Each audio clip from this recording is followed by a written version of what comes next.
Fala, filhotes, estão vivos? No vídeo agora nós vamos falar um pouquinho sobre o desenvolvimento das cidades, sobre como eram as cidades no Brasil colonial, sobre o nosso patrimônio histórico e cultural.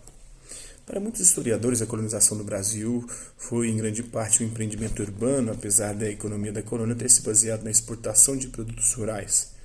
O núcleo urbano foi o ponto de partida para a ocupação da terra. As cidades coloniais tinham uma finalidade principal, era o centro de difusão de hábitos e costumes vindos da metrópole, na América Portuguesa. Fundar cidades fazia parte da estratégia portuguesa de colonização que não visava apenas a exploração predatória, mas a fixação do homem na terra. Foi a partir delas que o colonizador português exerceu o domínio econômico e militar do território. Então vamos ver o papel das cidades no processo de colonização e a herança cultural que elas representam. Além de serem parte integrante da estratégia portuguesa de colonização, as cidades do Brasil colonial também serviram de entrepostos comerciais e sedes do poder administrativo. As primeiras cidades brasileiras foram fundadas junto ao mar e isso se tornou uma marca da colonização portuguesa na América. Com características diferentes das que marcaram as cidades da América Espanhola, planejadas como um tabuleiro de xadrez, com ruas e quarteirões retos e uniformes, as cidades brasileiras foram resultado da dinâmica do dia a dia, ou seja, de um crescimento ditado pelo aumento da população e pela dinamização das atividades econômicas e administrativas, A Rua Direita, atual Rua 1º de Março, no centro do Rio de Janeiro, é um exemplo disso. Por isso elas apresentavam certo naturalismo, obedecendo mais ao rigor do relevo local que a planos geométricos. O Rio de Janeiro, Salvador e Olinda são exemplos de urbanização portuguesa no mundo colonial.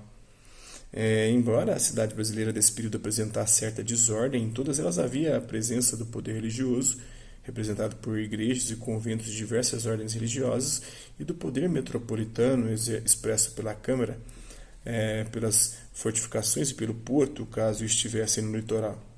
Na cidade colonial não havia indústria nem imprensa. Com uma vocação econômica notadamente mercantil, nela tudo se vendia e tudo se comprava. Era o espaço do grande comércio de exportação de mercadorias da colônia e de importação de escravos. A estrutura urbana era rudimentar, somente algumas ruas eram calçadas iluminadas com lampiões a óleo de baleia. Não havia esgoto, os dejetos eram transportados pelos escravos em tonéis denominados tigres. Por causa das péssimas condições de higiene, as cidades eram tigres por quê? Porque caía esse esgoto, esses dejetos, essa bosta nos escravos escorregando neles, e aquilo ali, junto com o sol, ia fazendo com que a pele deles ficassem rajadas, parecendo tigres. Por causa das péssimas condições de higiene, as cidades eram frequentemente assoladas por febres e endemias. Não havia transporte público e as famílias mais abastadas transitavam em carruagens ou liteiras. É possível ver em várias imagens da época, a mulher branca quase não aparecia, só lhe era permitido o percurso da casa para a igreja, onde quase sempre se cobria com um véu. Muitos brasileiros de hoje vivem perto de um patrimônio material e cultural e contribuiu na definição de sua identidade como brasileiro. Conservar essa herança, esse patrimônio histórico-cultural é uma tarefa de todos e não apenas do governo. Afinal, esse legado pertence a todos nós. Um povo sem passado não pode se constituir enquanto nação, não exerce plenamente seus direitos e deveres de cidadão.